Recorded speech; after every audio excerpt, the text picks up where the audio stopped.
What's going on, everyone, and welcome to my review of Guns Akimbo, a new action film starring Daniel Radcliffe and Samara Weaving. And in this film, Daniel Radcliffe plays a mild-mannered programmer working for an app company who, in his spare time, he likes to troll bullies online. He likes to get on there and basically bully the bullies in a way. And there's a company called Schism who basically, it's kind of like an online reality game thing where people basically have to hunt down and kill each other, and it has this huge following and lots of people love this game. And Samara Weaving plays a character named Nyx, who's like the ultimate. She's like the best in this thing. She's this hardcore killing machine who cannot be stopped. But then one day Miles decides to bully the wrong people online, and the people involved with Schism, so they end up coming and kidnapping him and putting him into this game by bolting a couple of guns to his hands so he can't use them, and he's got to try and fight for survival. Yeah, that's pretty much it. So I've been really looking forward to this film, mainly because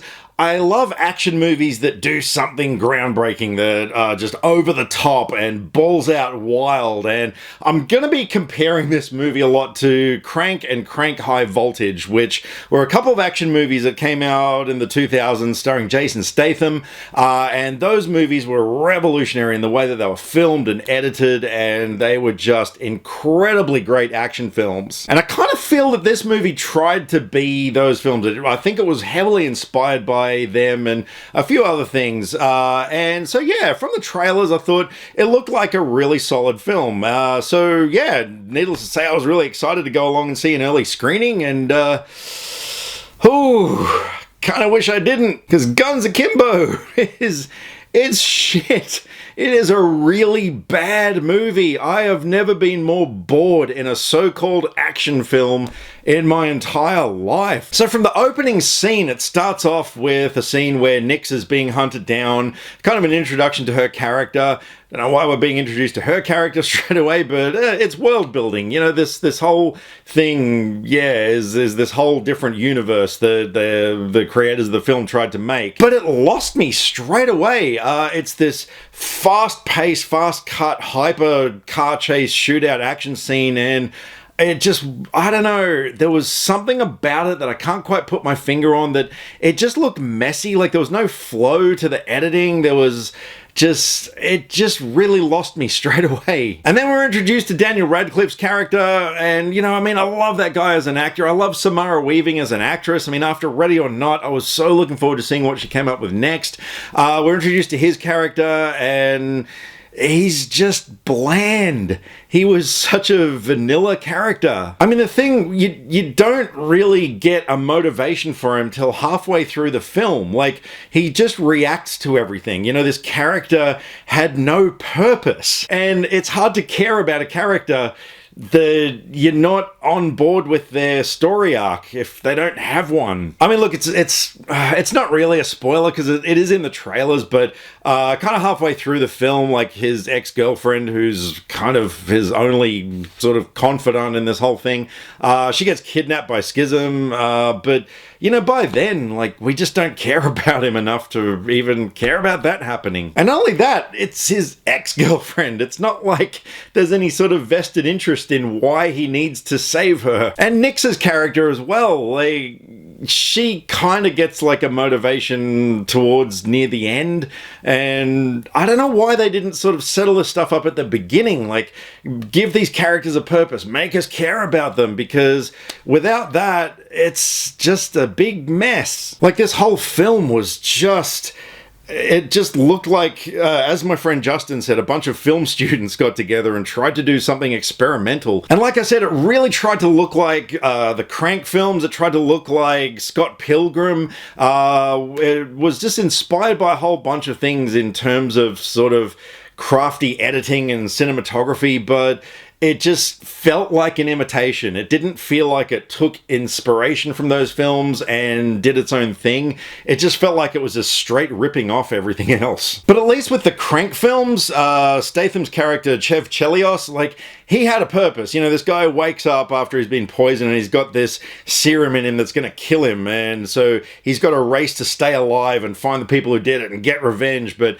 find ways to stay alive along the way. And, you know, that was clever. Like, at least we're were on board with his character. And not only that, like, he was this kick-ass action guy, whereas Miles in this film, Daniel Radcliffe's character, you know, he's just this ordinary guy, which I kind of get the irony of putting an ordinary guy into extreme circumstances, but yeah, I didn't buy for one single second that he was able to get away from Nyx for as long as he did when she's hot on his tail trying to kill him, and you know, she's supposed to be like the best at it. And yeah, I didn't believe that for one moment. And not only that, like, the film tried to be a comedy as well, but it fell flat. Like, there was only one joke in the entire film that actually gave me a mild laugh, but you know, there's things like one character gets some fingers shot off and she exclaims like she's going to be lonely on Friday nights or something now. It's like, really? You just had your fingers shot off? Like, you know, aren't you going to kind of react to that happening? We're also subjected to way too many jokes about how Daniel Radcliffe is trying to do things that require two hands, like opening doors, putting on pants. That joke just gets old way too quickly. And despite being, I think it was 90-something minutes, it felt like it went way longer than it should. It just dragged. Like, the whole film just kind of felt like they were making it up as they were going along. Like, I know they weren't. Obviously, there was a script, but it just felt that way. Like, there was no cohesion between the scenes and the acts. Like, but honestly, by the third act, I'd pretty much forgotten the first act of the film. Uh-oh.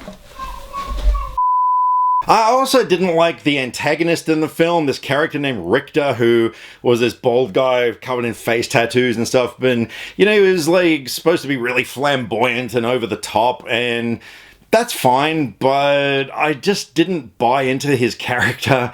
He just kind of seemed flamboyant just for the sake of trying to be different. And I guess that all comes down to the fact that these characters were just so two-dimensional and shallow. Like, we didn't know anything about these people, like, not enough to warrant any sort of investment in them, be they the good guys or the bad guys. The special effects in the film were just, like, some of the scenes that kind of looked unfinished. There's a lot of CG blood and stuff that just didn't look realistic, and in a film like this, you know, it's kind of important to make it look a little believable. So look, overall, there wasn't much I liked about the film. I thought Radcliffe and Weaving, they did okay with the script that they were given. I mean, they're such great actors, like, it's hard not to like them, but yeah, it was just the material and the direction was just so freaking bad.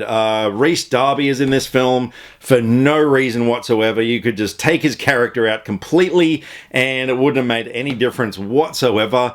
I didn't mind the soundtrack. The soundtrack was good. Like, there's some good songs in the film, although sometimes they were just used in really odd, random places that tried to make a joke out of a scene, but didn't work. So look, overall, I would say stay well clear of Guns Akimbo. It is a movie that I am never, ever going to see again.